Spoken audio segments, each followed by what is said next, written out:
5, 4, 3, 2, 1. And it's live.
This is Leicester Till I Die TV. Watch and subscribe on YouTube and listen on your podcast platform. Matt Elliott here. Hi, Alan Smith here. Hey guys, Ian Hume here. Hi everybody, Jerry Taggart here. Be sure to watch Chris and Leicester Till I Die TV for all the latest Leicester City news and information. You can also subscribe on YouTube and various social media channels. for the latest updates and news on Leicester City Football Club. Come on, you foxes! And if you don't like and subscribe, I'm going to send Jerry round. Okay, just be warned. Just be warned. Right, guys, let's get on with this. This is my favourite part of the show. Brad usually has his heart attack, and even Steve was getting a little bit upset last week when we were checking this. But here we go. And Steve, I'm going to go with you first this week because I started first with Brad last week. Jakub, what are you giving Jakub? A 7. I think he was steady. I don't think he was awful. His distribution was better, but I do think he held on to the ball a bit too much. Going on my last point, so a steady 7. He was okay. 7, Brad. Didn't have a lot to do, but keeps a clean sheet. I think he's more reassuring in a certain Madsen is from collecting crosses. I'm just pointing that out, West Ham fans. Thank you very much for the 18 million. Not you personally, but your club for that money. Thanks very much. I'm gonna give him a 7 though, Chris, because just because he didn't have a great deal to do, which is a great thing as a former keeper myself. You don't like to. Jordan, really? I know. Honestly. I don't know if you know this, Steve. Brad used to be a goalkeeper. He keeps it very quiet. I get shy. I don't like to mention it. One thing you're not bloody shy, I tell you. Well, Jordan, he said, confident display from the goalkeeper after his error at Oxford, with a good save to stop Rudini. It's encouraging that he's getting better in the build-up play and doesn't look as awkward. And he got a 6 from Jordan. This is what does me with Steve, with Jordan, Steve, is he'll give all this praise and then, all right, I'm not going to begrudge him too much, just a 6. And then sometimes he'll rip the piss out of someone and say one good thing and he get an 8. This is the headache I have with him. Sorry, continue. Oh, well, can I continue? Yeah, no, you can't actually. Right, Ricardo. Steve, nice to see him start. Yeah, I can't give 0.5s though. It's really annoying. So I know.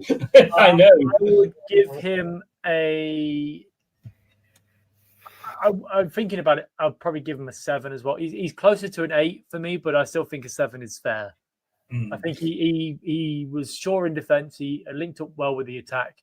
I just want a full 90 minutes out of him to see what his fitness actually is like. But overall, fairly steady. Yeah, I mean, I can't see him playing West Brom and Wrexham, to be honest with you. Even I, as a Ricardo fan, I think they are too close together for him.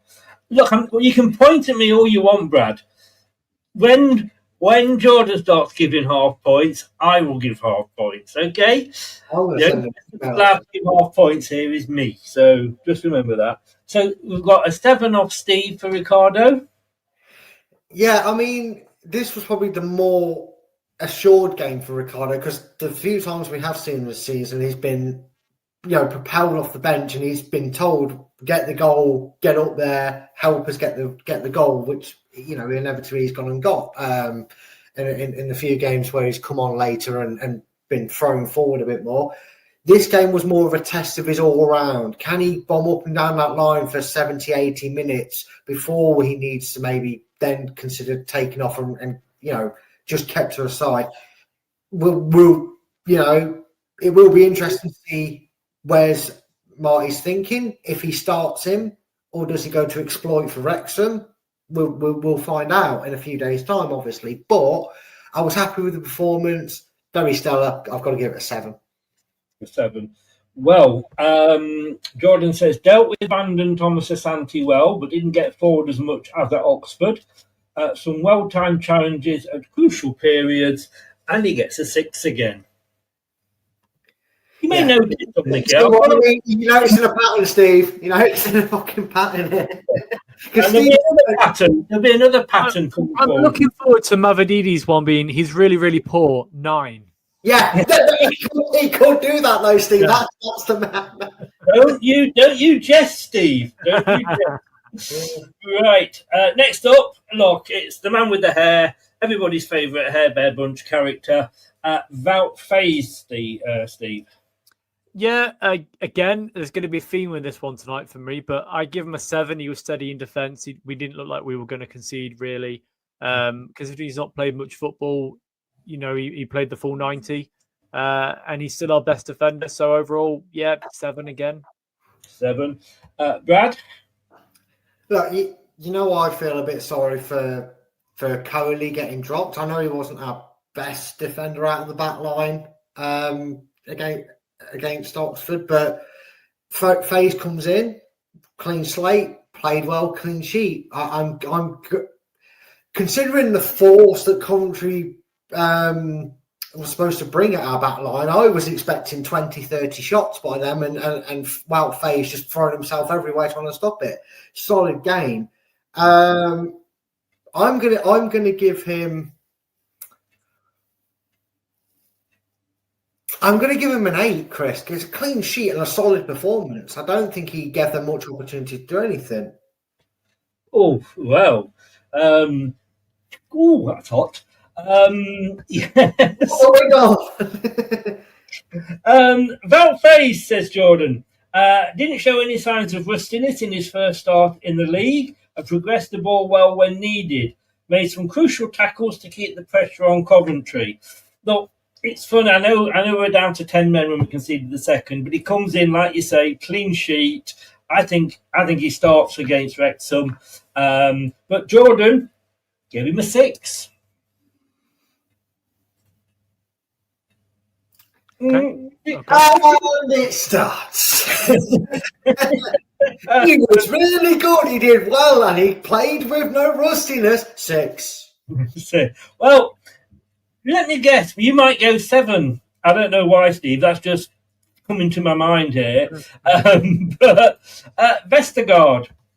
Yep, 7 for this one as well. It won't be for everybody. But is your name Jordan? Sorry, Elm. Is your name Jordan? How dare you? I'm leaving. Again, solid in defence. He's that calm sort of leader that we have in that central back position. Good on the ball. Set up a few sort of chances with Winks and the pivot. So 7 again. I think he was fairly steady. Yeah. Wouldn't argue with that, Brad. Again, maybe because he's found his level, but it feels like we're on the tape from 2 seasons ago in the Championship. Vestergaard, very assured. You need a voice in your back line. And I know I'm an advocate for goalkeepers to be captains because of the vision that you actually get. But a backline leader like a Morgan, a Hoof, an Elliott, a Taggart, you need it there on the pitch. Just thought I'd throw out some names there. Vestergaard seems to give that. He seems to have that. And I try and do this as often unless there's a really standout moment for one of them. I go match the centre-back pairings because you can't have a really good performance from one without a good performance from the other. It's an 8 for me. It's an 8. Well, shall we see what Jordan says? Oh, here he comes. The best defender of the mile, too. Good on the ball once again and showed his physical ability from Coventry's long throws. Won nearly all of his aerial duels and showed why he's Cifuentes' number one defender. 6. Yeah, bog standard Jordan these, mate. Now you see, Steve, why I called you Jordan. 777. 6. Although I've got to say, I think Jordan is coming in and he's called himself Prashant because Prashant's gone for 6 for the last couple as well. Oh, I'm dreading this one, Steve. Thomas. 6 for me. I think out of all the defenders, he was the least confident. He dealt with the attackers pretty well. I don't think they got past him all that often. But he played okay. But overall, I still think he's the weakness in that side. So on Saturday's performance, I'd give him a 6. Right. I already expressed this when I was talking about it beforehand. Maybe against West Brom, he gets another go. But I think Christensen is waiting in the wings to maybe even that percentage out. Chris, you can say what you like. Christensen bombs forward. Luke Thomas doesn't. He's a little bit nervous. I'm not saying anything. I'm just... Your face says it all, mate. Yeah, right. Your face says it all. They attacked more down the right side than the left, so I can't really begrudge him for that. But I wasn't really enamoured. I don't remember a moment where I'm thinking, oh, yeah, Luke Thomas did really well then. And again, maybe it was something off camera that we don't get to see that Steve did. I'm giving him a 5, Chris. Because I feel like sometimes that left side, there was a big gap between where he was and our wing, our left forward was compared to the other side, where it felt like the support was more there. And Tom's pretty much got that fence up in his front room and sitting on it. Jordan, mixed performance against Sacramento. He's definitely improving on the ball, which helps Leicester play out much easier at times. Does anybody want to have a guess at the rating that Jordan gave him? 6. Oh, you're spot on, both of you. Yeah, 6 indeed. I like this quiz. I might actually win it. You may do. Right, moving on to midfield. Oh, here we go. Brad's love child. Mr. Sumare. Steve. 6 for me with Sumare. He linked up pretty well with Winks at times. But there's still that lacking of, I don't know what it is. It's like, he doesn't push forward as much as he probably should do. He's not as... My main issue. So at one point, Monga took on 2 or 3 players and I thought, wow. And he saw him do that and thought, I'm going to have a go at that. And at one point in the Coventry, the corner, he went to do a back heel and it came off his shins and went out for a throw-in. And I was like, well, that sums up Samari, trying a little bit of fancy and gets it wrong. 6, he was okay, but he wasn't incredible. Calm down, Brad. Calm down. No, I call it even as it is.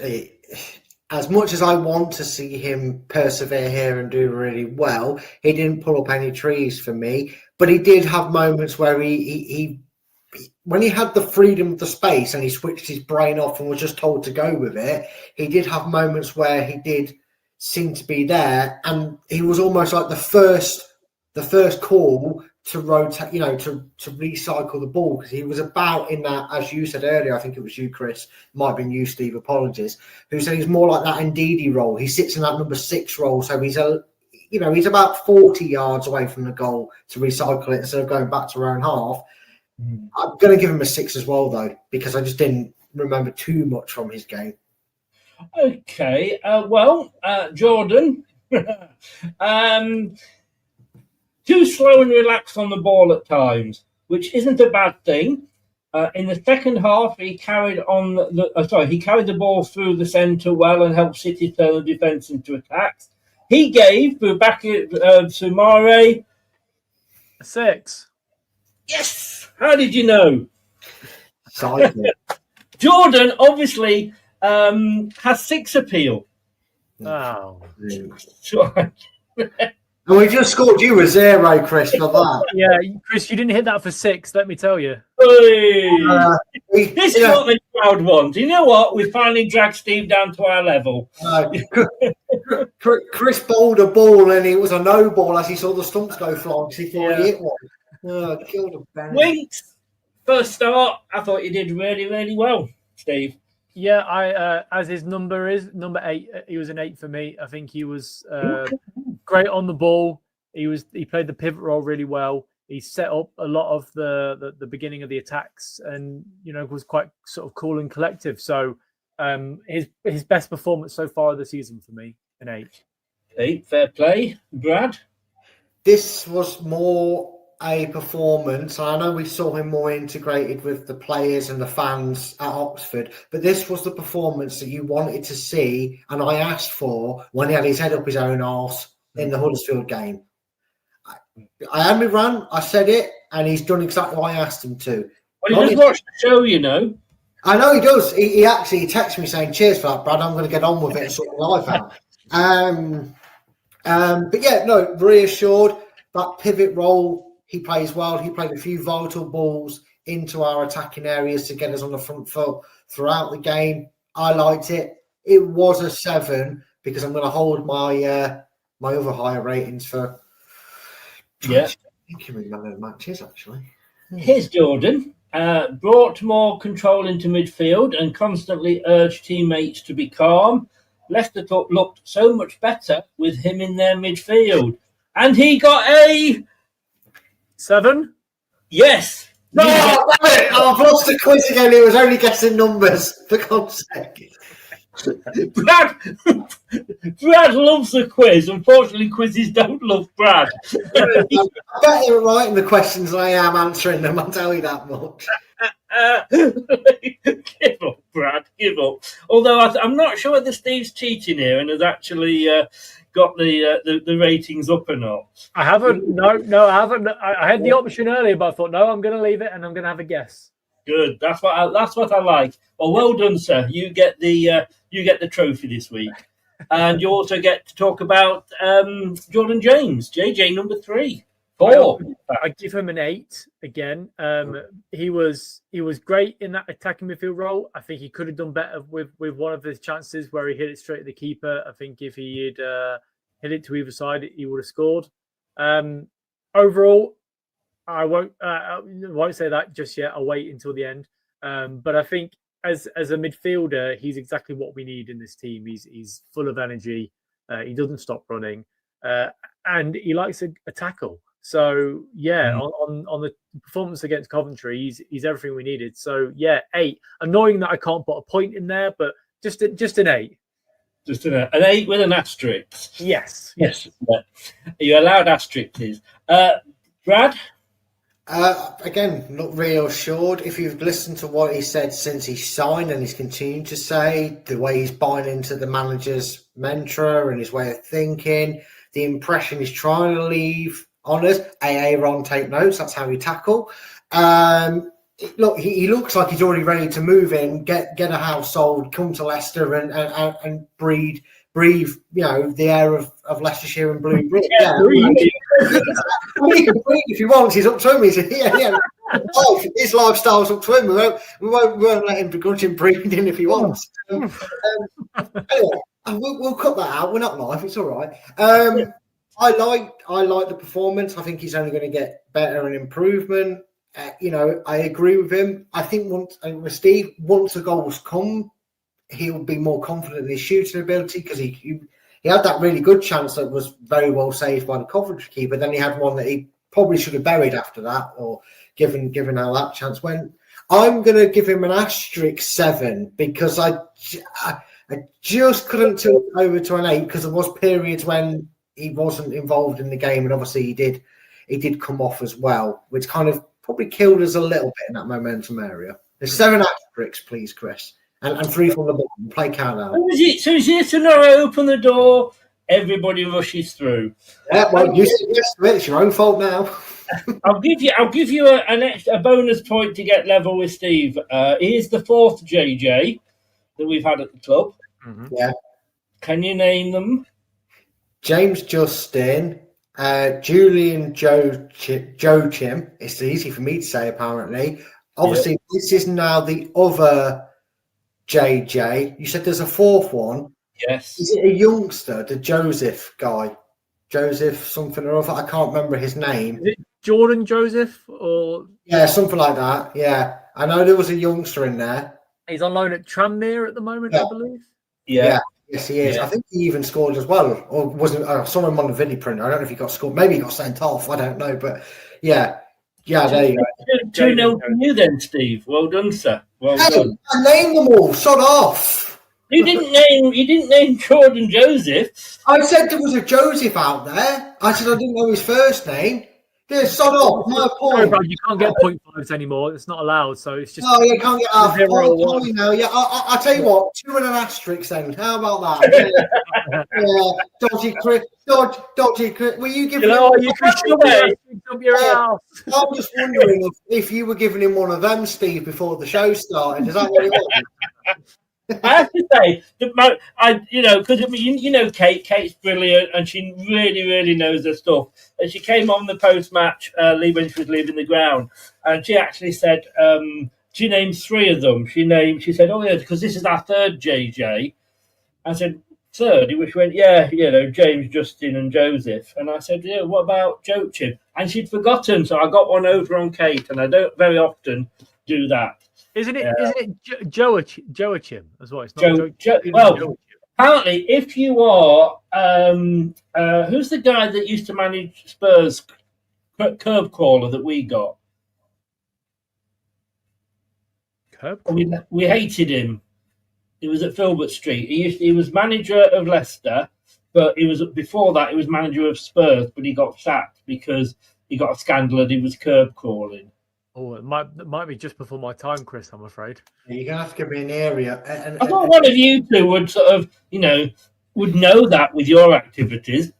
I'm a happily married man, thank you very much. I'm a happily separated man. I'm just going to leave it at that. Somebody in the chat help me out here. Because when he, I think he was doing the co-commentary on the Swindon playoff final, and he calls him Joachim. Oh, okay. A bit like you called Ryan Bertrand. Bertrand. Hi, Brad. Do you not know that he was half French, Bertrand?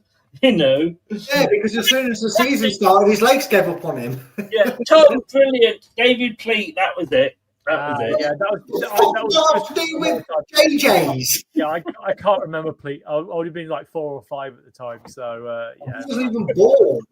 Fuck off, both of you. That's what I'm saying. Just because you was in your 40s. So I was speaking to Jack the other day. He doesn't remember dial-up internet because he's too young for it, and I'm like, go fuck yourself. Yeah, exactly. All right, sure. That played with the dial-up internet. So, oh god, that hurt. His first PlayStation was PlayStation 2, and I'm like, oh my god. You didn't. I was watching last night, and I was only channel hopping, but it was on one of the 5 channels. They have about 6 channels, Channel 5, and it was Dara O'Brien, and he was talking about space because he's obviously a scientist in his other life, and they were showing these playing these noises that the telescope at Jodrell Bank had picked up over the years, and one of them was exactly the same as that dial-up internet tone. In fact, even he said, for those people out there of a certain age will recognise that noise. It almost feels like that noise now is like a dog's whistle. Only the certain generation can hear that noise because they don't. Yeah.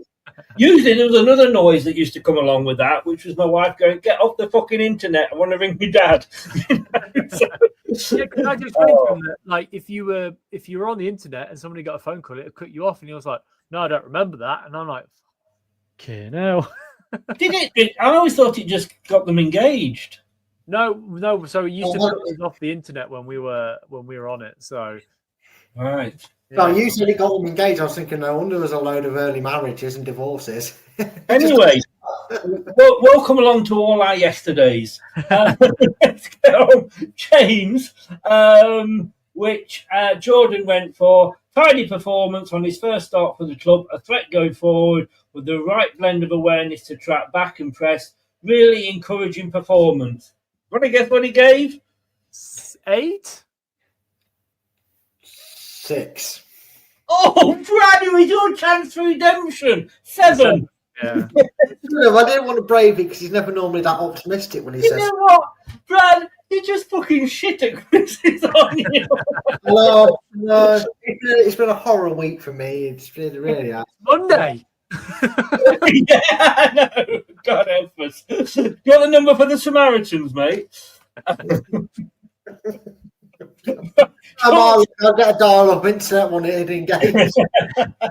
Talk to me, Steve, about Mavididi. So I give him a 5 because you can't fault his determination to get on the ball. He didn't shy away. He was still attacking, but clinical finishing is not his mainstay, and that's the third time this season where he's been through on goal and he's not finished them because he doesn't have a left foot, which is the biggest issue. My big problem with him is that he takes too long with the ball, with the step overs, and he slows it down too much. He just so when he gets on the ball and he does a step over, he then has to pass it back because the defender's got back in play and he can't push down the left because he doesn't have a left foot. He'll get a lot of hate and has got a lot of hate for what he did at the weekend with the shot that he should have taken a touch for and finished. But that's a player with no confidence. And I feel like he will start against West Brom on Friday because if you drop him after that performance, he won't come back from that. I think that'll be it for his career at Leicester. So I give him a 5. He did okay, but he needs to be a lot more clinical in front of goal. You know what pissed me off? That I have been screaming at Mavididi to actually take a shot first time. Stop pissing about and try to, beat an extra defender when you've already beaten 2, or try and get it on your left foot. If you've got a chance, boot it. And when he does, he boots it straight at the fucking keeper. Bad. Yeah, I felt sorry for him throughout this game because we've been asking him almost as if we were his manager. We were saying he needs to be doing this more. He needs to be trying to be more fronted. And he kind of reminds me of Harvey Barnes. I can't remember which season it was, but we were always saying, he's too busy crossing the ball in. He needs to be cutting in more. Oh, he's cutting in more. He's not giving us a wide option. Oh, we should shoot more. Oh, and we could never be satisfied with what we were seeing from Harvey Barnes. And I haven't seen too much of a fallout for it. I will say, if Daka misses that chance, the internet's broke. The internet's broke with absolute slander and hatred towards it. So I kind of feel like you got to give, you got to take.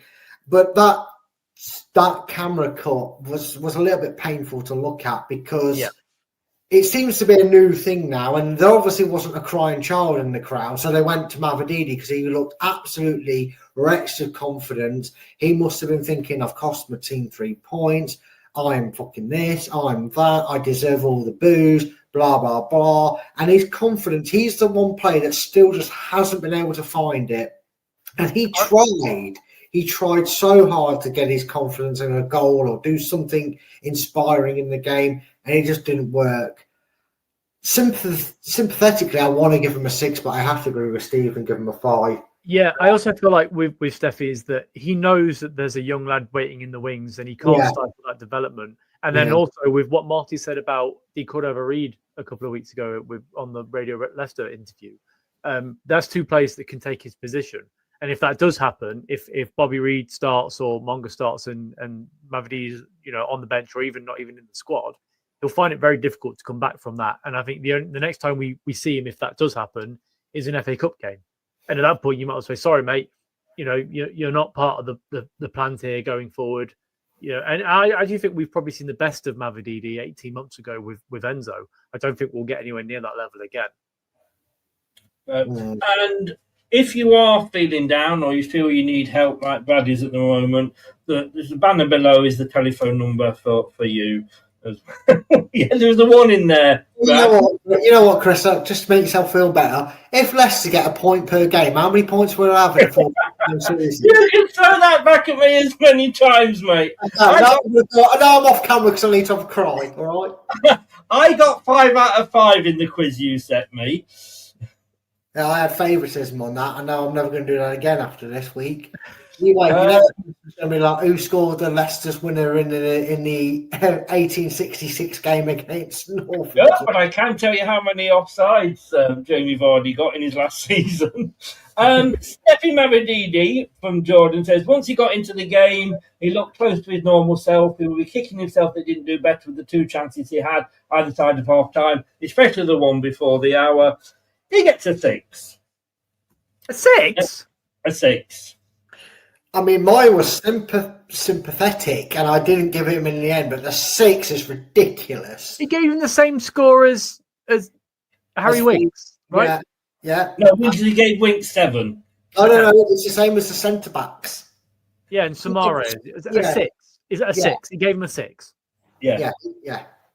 That's a joke, isn't it? Somebody take his laptop away from him.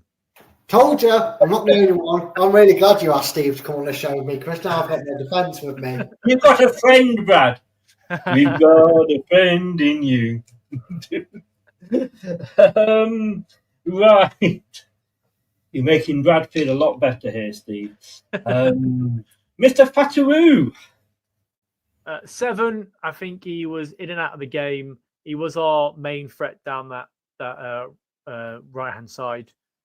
He linked up well, but I could tell that he was getting frustrated because he tried that cut inside and shot that he likes to do a couple of times and it didn't come off. And then there was a couple of times where, most notably the Hamza one, where he had a chance at the end and didn't shoot. He passed it. Abdul sort of pointed at him and was like, "What are you doing?" And then with the Daka situation where he fell over, he walked away, and I don't know if it was on the TV cameras, but Abdul just went like that. You know, you can tell that he was really frustrated. So overall, he did okay. Not his best performance, but a 7. A 7. Brad? Yeah, it was one of them that he kind of seemed to burn out the game the longer it went on. He was brilliant for a good spell of that. Like I said, all he seemed to do every time we got the ball is go, "Ha! You're slower than me. Watch this, knobhead." Ball 10 yards in front of him, went, had him on toast.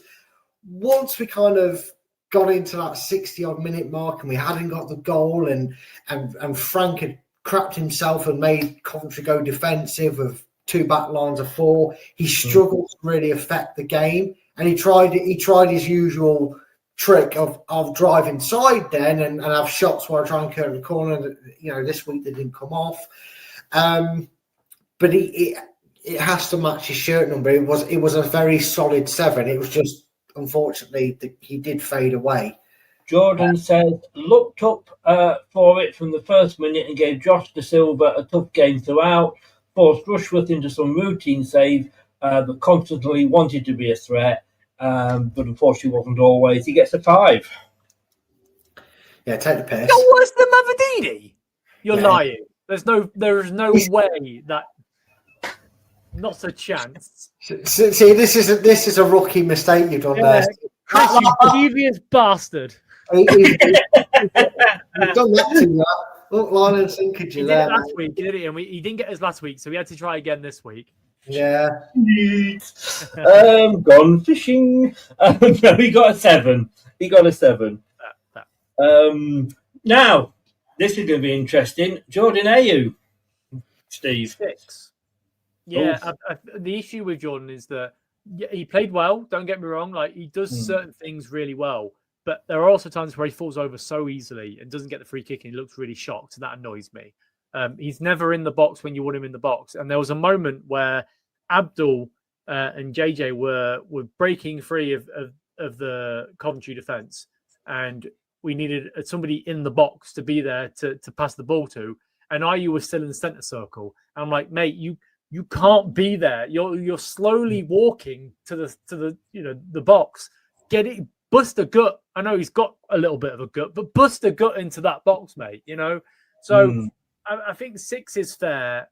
it wasn't his worst game, but look, I feel like we need somebody up front that's going to stay up there. Well, He was not exactly, and this is my problem, because I sort of said at the start of the season that AU was going to be the main starter. We didn't have anybody else at that point, and he can hold the ball up, blah blah blah. Now we've got Carranza in. Look, it's not the fact that I don't think he wants to run forward. He's just of an age where he can't run forward. Yeah. Unfortunately, the one striker that we've got that's got some speed can't fucking stay on his feet or hit the ball. What I do want, let's see what Brad gives him first of all. I mean, I'm inclined to agree a lot with Steve. I think he's taken on all the roles and attributes that Jamie Vardy tries to that give us in terms of pressing the back line, being a bit of a nuisance, holding on to the ball. But his two biggest flaws are Jamie Vardy could run from the halfway line and get through on goal, and he'd still cause defenders nightmares. When Jordan Ayew tries to do that, the crowd have gone home. The groundsmen are on the pitch. They're saying, "Come on, get off the pitch," because I'm halfway there. He's just not got that pace.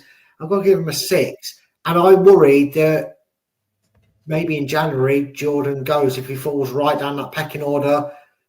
If Carranza... I don't think he will fall down the pecking order. I think Carranza will be the number one choice. When he came in, because Vardy was there, he knew he wasn't going to be number one choice. He's taken on the number 9 shirt, which I think is a very good move from him, because whoever comes in, and it happened to be Carranza, if he was number 9, it would always be, Carranza isn't Jamie Vardy, and Jamie Vardy, he may well get anyway, but I think it was a brave thing for him to take on that number 9 shirt. I just worry if that number 10 role's got so many players available for it, and Marty decides to go Carranza Daka. He is on the way out, though. Like you say, he's in the last year of his contract. So what I'm going to say, though, is that he was my man of the match. And the reason... You have to Jordan. To that, then. He was my man of the match. And the reason he was my man of the match is because of this. This is his team map. Now... That's his captain map, isn't it? Where he where he is that is our goal. So he's sort of based at our goal. The far end, the top is Coventry's goal. Now I will agree that you don't want your striker to be doing that. You want to see your striker up as much as you can, and as Tom says a lot, you need when we're defending corners, have a striker on the halfway line, because it occupies 2 of their defenders, and it just makes it easier for us in the box. You also want a defender that, if it's booted upfield, can run after it. And I said that isn't AU, that's not his game. But when you look at the work rate that he puts in, like I say, look how much he's in our sort of 6-yard box, and he defended a couple of corners well and headed out.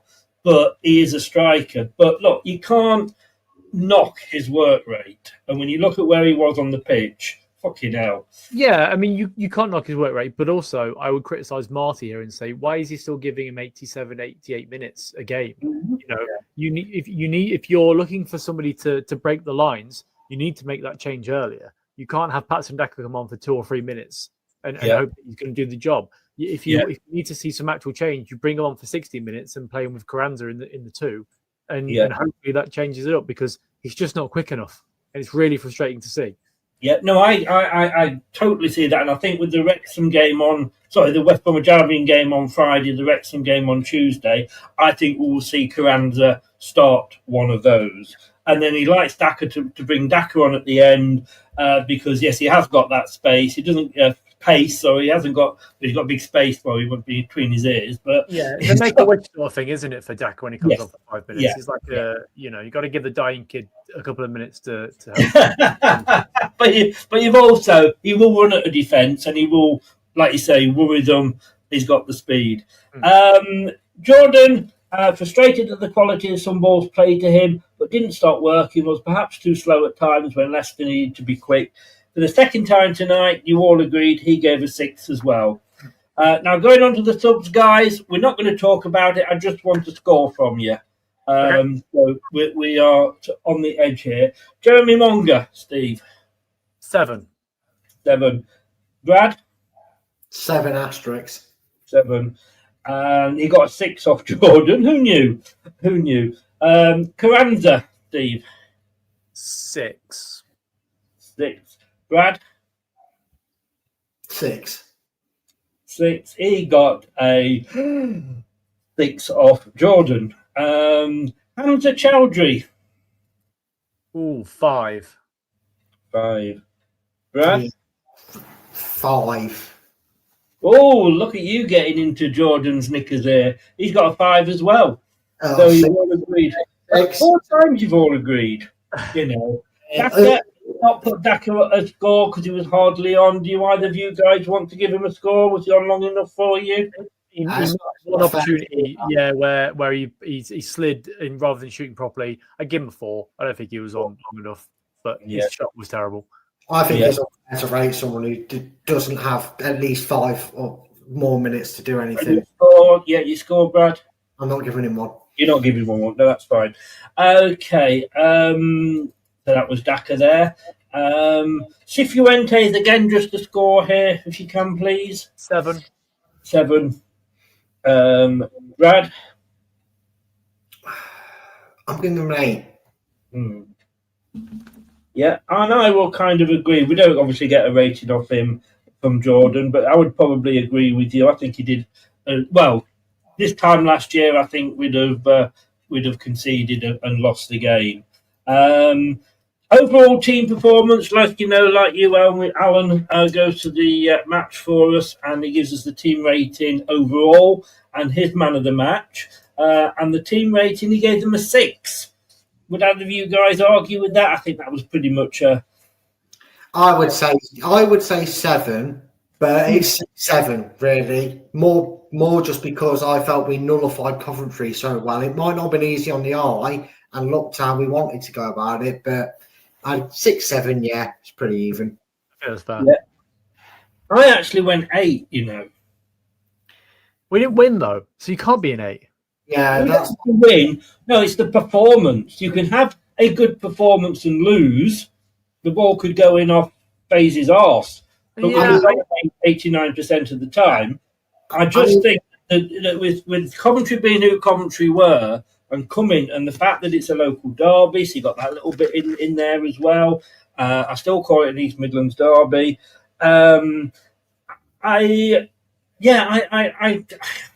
got to say, I just think we played well. We nullified them. We didn't let them have as many shots as they might have wanted. And for a team, like I say, going back, for a team that scored 12 in 2 games to not score, I think was really, really good at the defence. So, yeah, that's why I went an 8. But I had a drink. Man of the match. Helm, Steve. Oh my God! One day I will get. You're gonna have to change Helm to Steve. I'm sorry.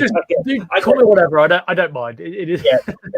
Trender. For me, Man of the match. Yeah, JJ for me. He was outstanding. Ooh.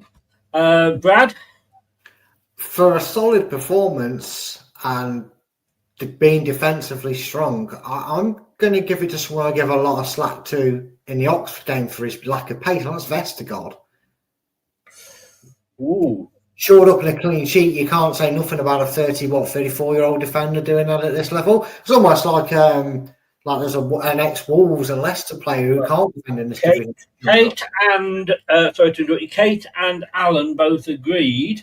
I went for AU, as did Jim and Wayne and Wayne's brother Brian, so I wasn't alone on there before you have a shout at me.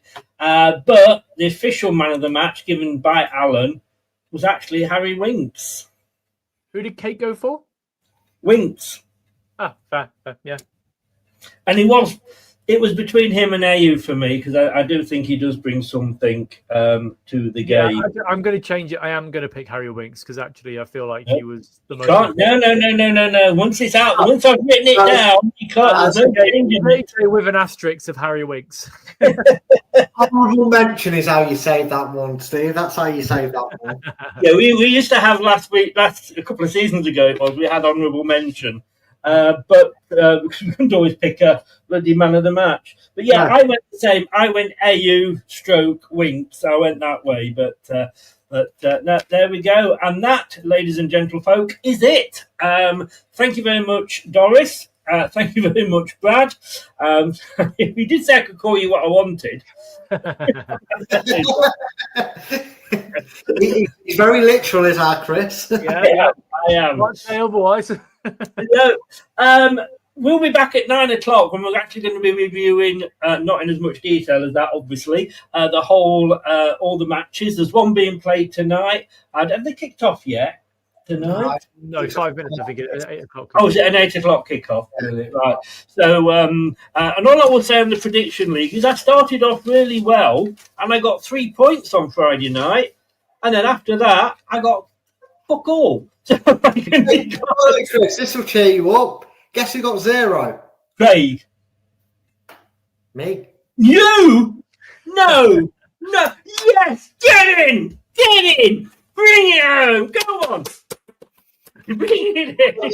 I thought I'd wait to the lowest view count to bring that out. I wasn't doing it when we was at 20, nearly 30 viewers. It's at the top of the bloody league table, giving it large. Liverpool City, you had one job to save my blushes and at least give me a point, and no, they folded like a fucking origami.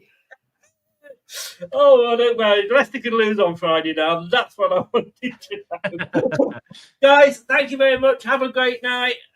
We'll be doing West Brom Albion this time next week. And I don't know what we'll be doing about Wrexham because it fucks me up when they have a midweek game. Thanks very much. Take care, guys, and I'll see you all soon. Take care. See you later. Cheers.